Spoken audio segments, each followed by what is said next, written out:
merci président Habib ñoo ngi nuyu ñëpp fas yéene mottali rek kàddu yi nga xam ne rot na fi ci suñuy nattango ci coalition bi daanaka mu xaw a tënk lépp li may doore sama wax mooy du ma dellu si sax ci évaluation journée 17 bi waaye dinaa ci wax as tuut mooy ku bëgg a tënk journée 17 juin bi dafa amoon ñaari kuréel yu jàkkaarloo benn kuréel bi ne dama am lu ma naqari ci réew mi te ndey charte réew mi may na ma su ma amee lu naqari ma ñax ci jàmm tey daal di tànn ab bërëb boo xam ne man ak ñi ànd ak man ñëpp dinañ fa daje daal di wax àdduna yëpp li ñu naqari bu loolu jeexee ñu tasaaroo ñibbi ci jàmm. geneen kuréel gi ne loolu du fi amee te tegu ko ci benn yoon du ci ndeyu charte ndeyu réew mi du ci luwaawu réew mi du ci règlement réew mi ñaar yooyu ñoo taxawoon dinaa manifester doo manifester nag waa àdduna laaj waa Sénégal ndax keroog le 17 manifester nañu ci réew mi wala manifester wuñ bu ñu bëggee natt ndax ñun liñ doon suñu jubluwaay am nañ comme déet foofu lañ koy nattee am nañu lu raw la ñu bëggoon ci manifester ndax suñu bàyyi woon place de la nation la ñuy daje dafay daje ci nit ak nu mu takku foofu la yem te coow du am ci réew mi pëna du ci bënn weñ du ci dee waxuma laa bakkan di ci rot ndax def nañ ko ay fan ci gannaaw ci anam bu gën a rafetee te dara amul ci réew mi waaye fitna gi Macky Sall yore réew mi ak teg bëgg koo teg ñëpp moo jur lu xew keroog mu am luñ ci mën a am ci satisfaction mooy am nañ kawe suñu njort ndax waxuma la place de la nation waaye ndakaaru yëpp manifesté nañ ci ba nit ñi gis ko amul quartier ndakaaru daanaka bu ñu manifesté wul banlieue ndakaaru ñu manifesté fa ba Casamance ñu manifesté fa loolu moo ëpp fuuf la ñu bëggoon ñun suñu bàyyi woon ñu daje manifester te liy mandargaal ni manifestation ba réussir na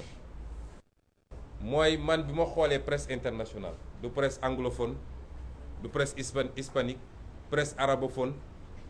presse africaine léegi maa ngi gis ki nekkoon fii ministre des affaires étrangères Mankeur Ndiaye naan le monde a les yeux rivés sur le Sénégal loolu lan moo ko andi bésu le 17 ba la kon cuune gi mu cuune moom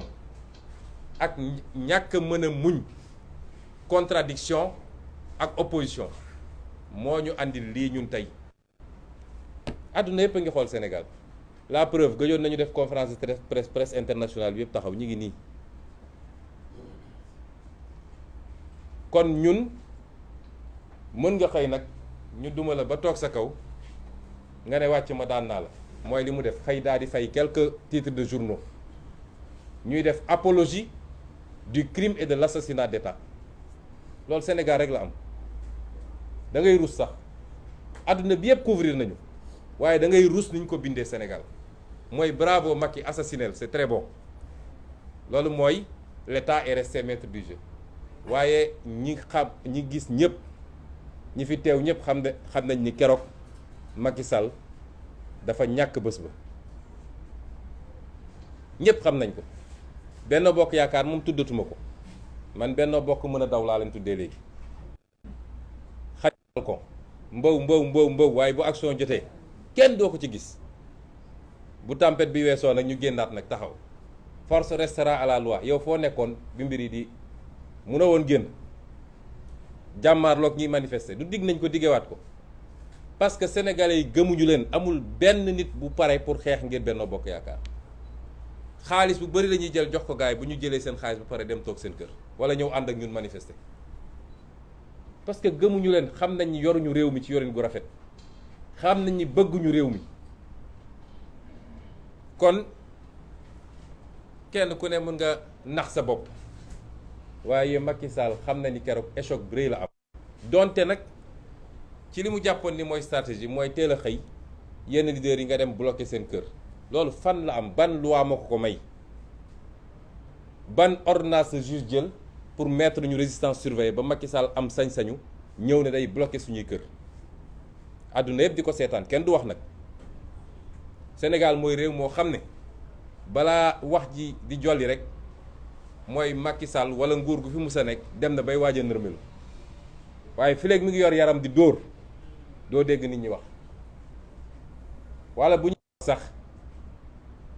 dañuy essayer boole ñëpp nag ne ñëpp a tooñ. moom Macky Sall interview bu mu def ci média étranger démb nee na guerre bi am diggante Ukraine ak Russie am na ku tooñ ak ku ñu tooñ. loolu la wax y a un agressé et un agresseur donte ñemewul tudd kan mooy agresseur bi te ñëpp xam nañ fu mu ko jublu waaye fu ñaari nit di xeex am na ku tooñ. nañu waxante dëgg, nañu bàyyi wax yi. fu ñaari nit tongoo am na ku tooñ.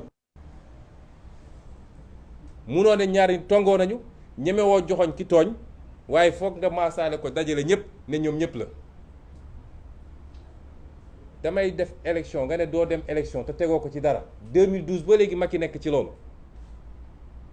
démb élection am na France Macron amul majorité.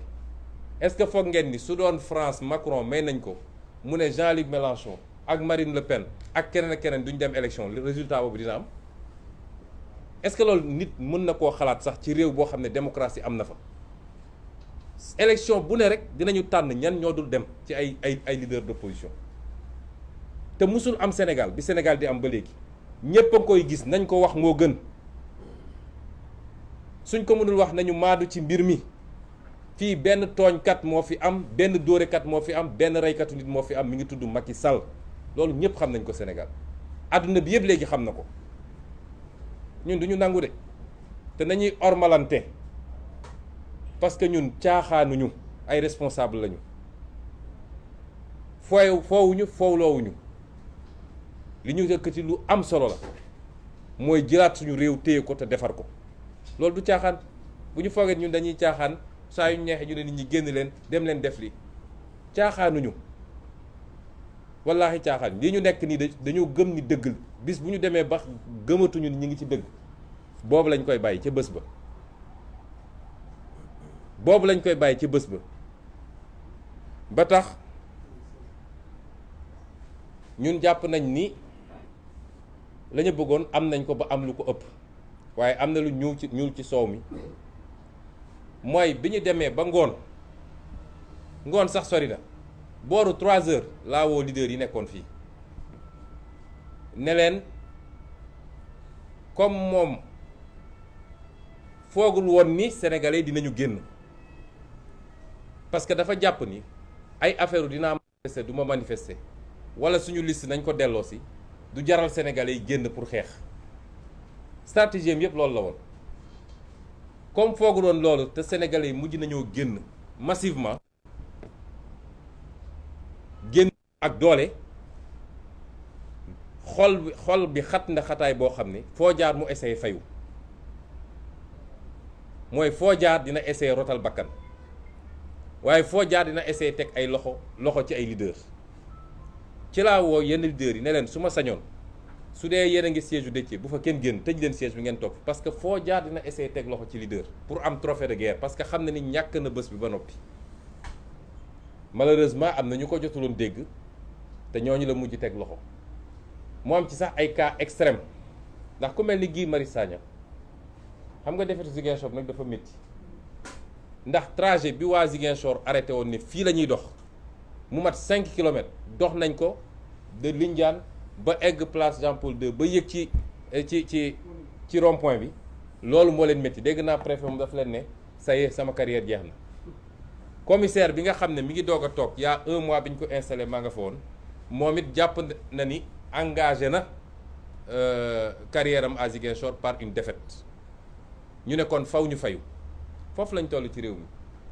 un état boo xam ne vendetta vengeance koo xam ne manifester nga ba manifestation bi jeex àjjuma kenn jàppalu nga ñibbi fanaan sa kër samedi nga xëy di wër commissariat yi di xool xale yi ñu jàpp ak di leen yóbbul lu ñu ndékki ñëw ba ci commissariat ñu jàpp la ne la tu es en état d'arrestation pour participation à une manifestation non autorisée et trouble à l'ordre public nga xam ne ordre bu ñu joxe la ngir mer gi ñu mer ci défaite bi ñu am loolay kaaw Déthié Fall loolay kaaw Mame Diarra Fam loolay kaaw Ahmed Aïdara waaye loolu mooy kaaw ndaw yi ñu jàpp yépp te daañ ci dellu si ñu ne nag loolu lu ñu bëggoon tënk la tuuti ci évaluation bi mën nañu continuer di nax seen bopp am ay nit yu leen di bindal saa yu nekk ñu génne heureusement que dañoo nekk jamono joo xam ne gis nga presse léegi kenn moomatu ko li mun a jàll ci Facebook par jour rek moo ëpp fuuf volume que liy génn ci presse moo dina yàq xaalis te yéen ñii journaliste yi du ngeen gis dara patron de presse yi la ñuy jox ñu dem jëndi seeni kër di bind lu leen neex te yéenay nekk ci terrain bi nag ndeysaan ñu leen di gazé ak di leen menacé corruption bi nekk réew mi amul secteur bu mu bàyyi waaye loolu ndax sa bopp loo xam ne ñi ngi ko doon dérouler en temps réel àdduna bi yëpp di ko gis nga xëy di bind say titre na continuer ci loolu waaye ñun fi ñu teg suñu tànk duñ ci teggi dara moo tax keroog nee nañ leen c'était le premier acte dañuy wéyal liggéey bi moo tax dinañu développer plan d'action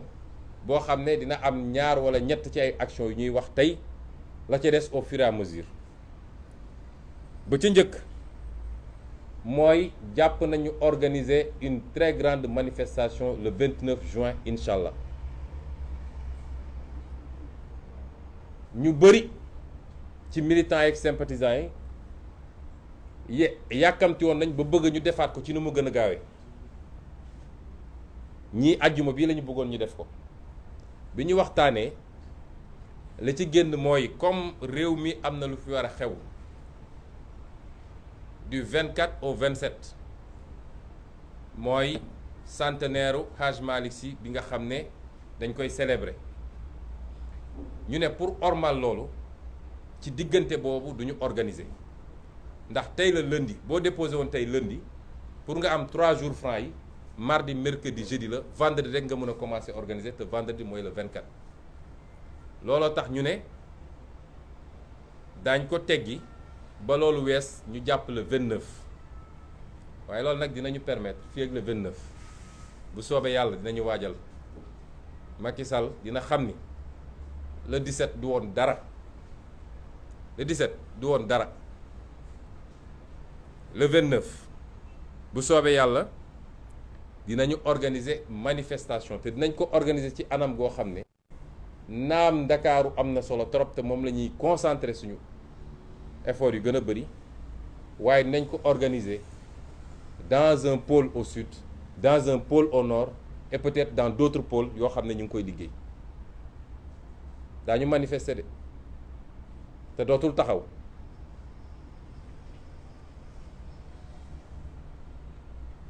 le 29 li may bëgg a wax Macky Sall rek mooy na waajal parce que ñun ñi ñëpp waaye man damay wax sama tur man mii Ousmane Sonko le 29 ñaar moo mun a am Macky Sall dina ma jàpp wala mu faagagal ma parce que gannaaw yàlla gisuma lu ma mën a tere génn le 29 incha allah bii dafa am nu mu demee woon ak li ñu ci doon def ñu nit ci stratégie waaye le 29 na pare ni dinañu jàpp wala mu faagagal ñu bu jàpp ni moom réew mi ndax na boppam.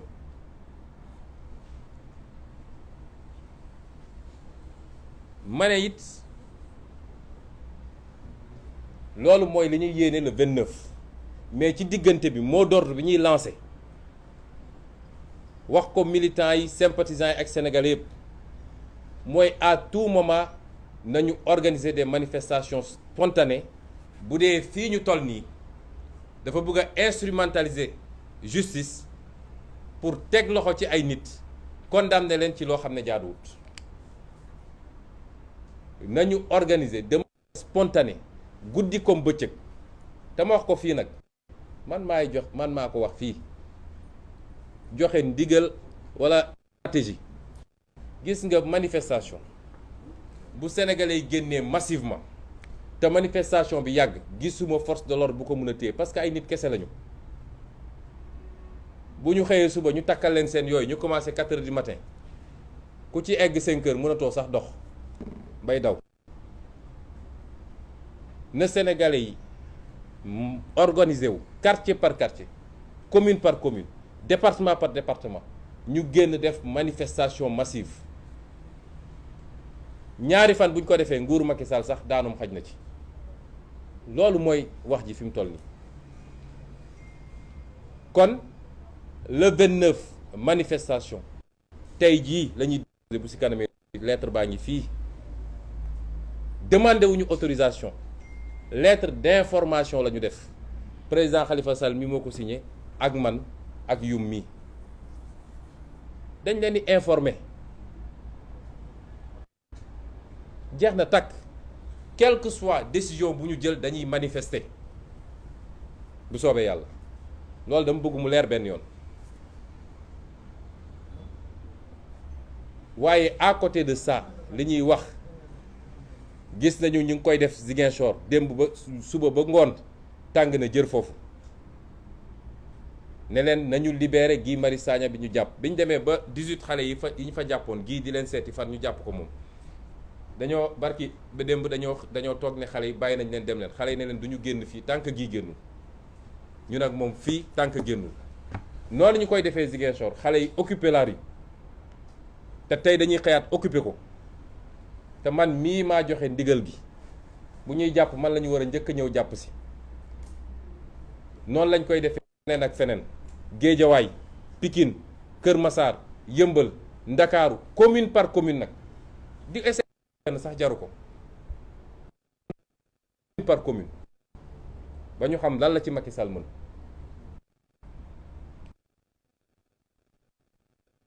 wax nag ak ndax dafa mel ni ndaw ñi de tout ndaw ñi laay waxal ñoo nekk au cœur de tous les discours dama ci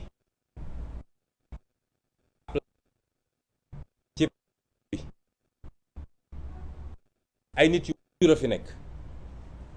jàng ba xam li ñu war a xam di suivre li xew ci at yëpp jàpp ñi ay innocent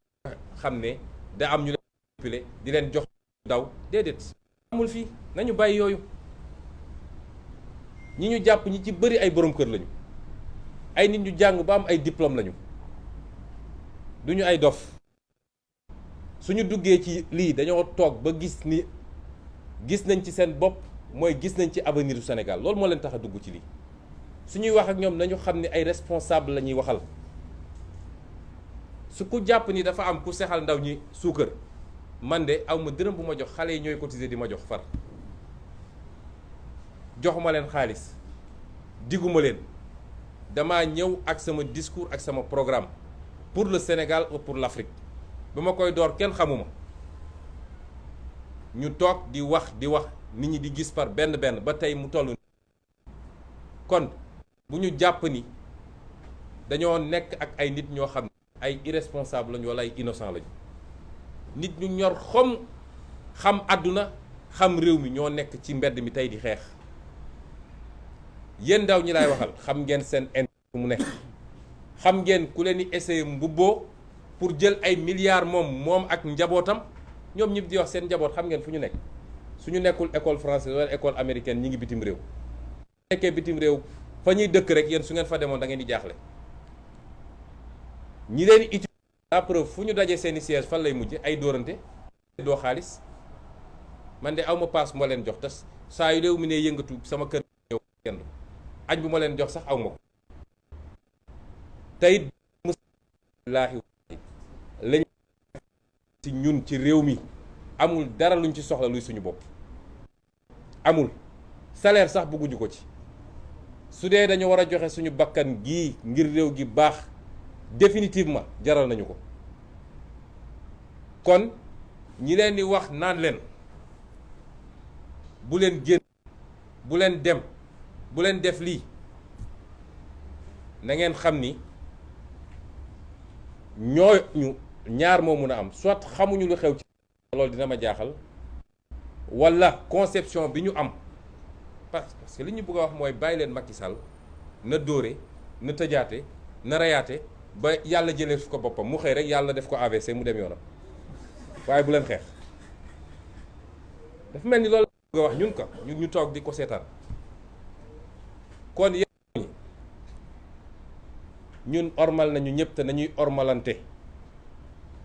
ndax bu ñu traité comme des irresponsables nous sommes des irresponsables bu ñu xeex jarale bis bu ne ñu xëy wax lu bon ci ñun bis bu ne ñu xëy pexeel ñu pour tëj ñu bis bu ne ñu xëy pexeel ñu pour faat suñu bakkan loolu du irresponsabilité réew mi la kon bu leen kenn dévier ci xeex bii on a une chance historique de reprendre notre destin en main historique tey buñ ko bàyyee gis nga humanité ay cycle la bu cycle ba rombee rek balaa muy ñëwaat yàllaa xam kañ bañ ko ratee suñu début indépendance ñu topp ba tey ji kon ngeen laay waxal intellectuel yow mi nekk diaspora yow mi nekk li bërëbu liggéeykaay bu leen kenn dévier ci lii nga xam ne xeex la pour defar suñu réew ba mu gën a baax réewu tubaab yi sax te mën nañ ko te nañ ko gëm ñeenteel bi may daanele ci toujours ci plan d'action bi mooy dañoo jàpp ni xeex bi dafa mel ni xeexu état bi la état parti état wala coalition état Benno Bokk Yaakaar ak Yewwi Askan Wi dama wax lu état coalition état ak Yewwi Askan Wi ndax it ci biir opposition Yewwi Askan Wi wéet na ci xeex bi de dañ ko wax nag xeex bi Yewwi Askan Wi moo koy xeex fi mu toll nii tembe ci biir opposition léeg-léeg sax nga gis les oppositions de Macky Sall fabriquées par Macky Sall wala ñu wax en tant que opposition ci Macky Sall suñu xëyee soo bëggoon jot ci Yewwi Askan Wi la ñu nekk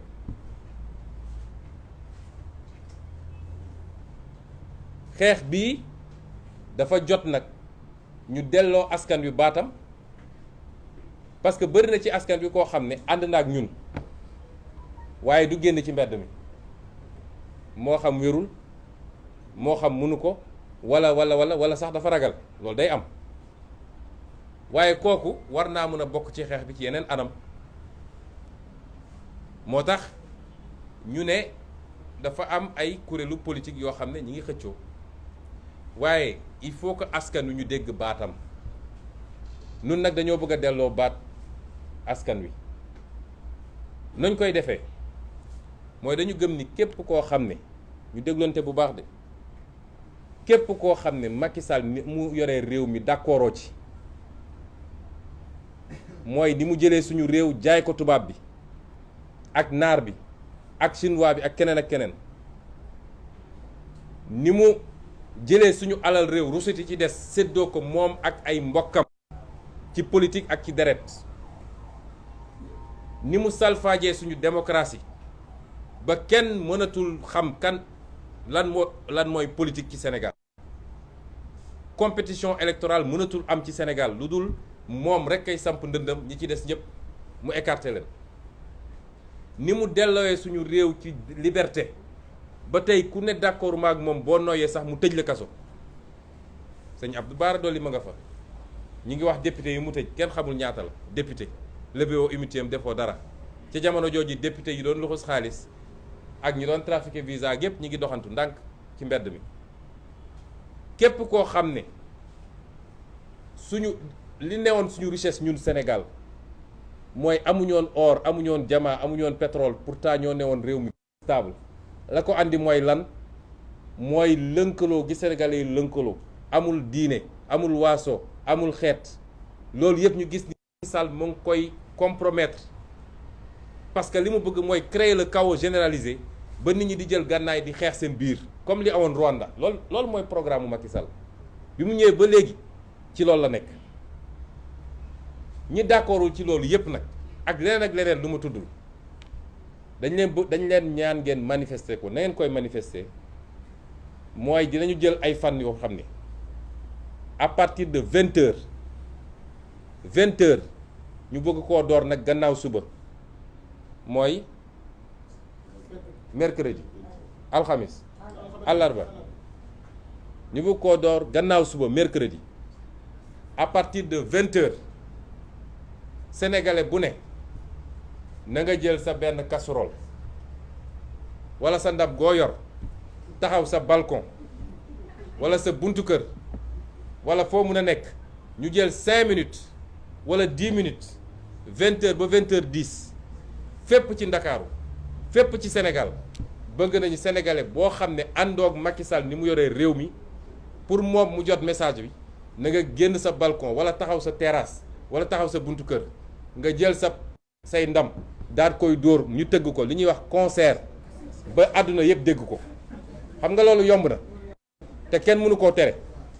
te message mënu koo gën a fort képp koo xam ne da ngaa yor oto wala nga yor moto concert de klaxon mooy 20h ba 20h10 na nga bës à partir de 20h0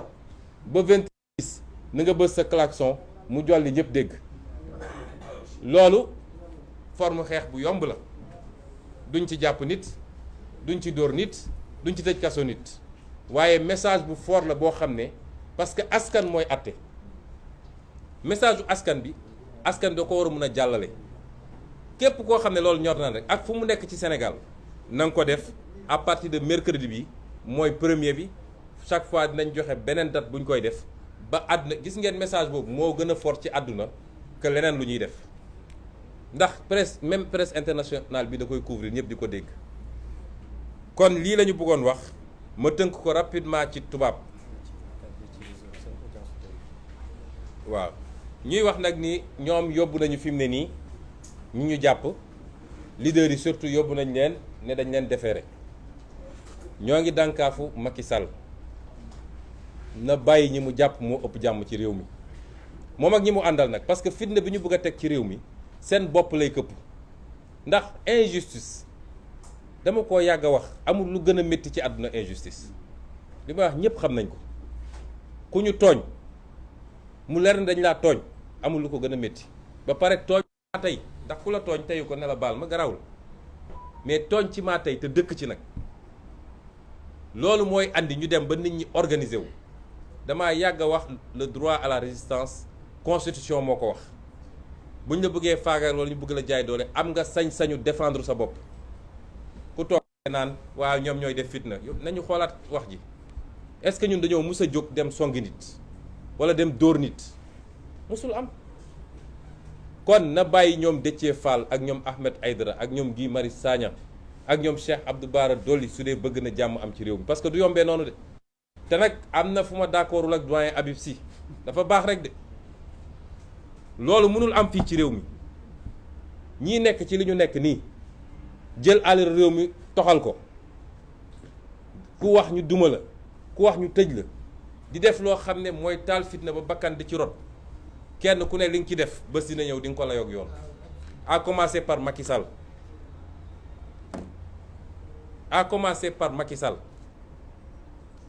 loolu moom amul sax parce que dañ naan na ngeen ko rassurer comme ça xelam dal mu dem xelam warul dal lan la def ba xelam ñàkk dal moom dafa am immunité xam nga président bu am immunité pour nga juger ko du lu jafe de haute trahison rek nga ko mën a juger est-ce qu'il a trahi buñ ci tollee dinañu xam waaye ñi mu àndal ci ay ministre ñi nekk ci administration bi ay DG ak fu kenn xamul di def seeni njombe ñi ne ci justice bi di def lu dul yoon ba muy taal réew mi bàyyi bakkan di ci rot buñ ci tollee dinañu càmbar bu dee li ñu defoon du yoon dañuy dem jàkkaarloog yoon ñu àtte leen loolu moom dafay leer de duñ fi nekk di ko layam-layame ils vont rendre compte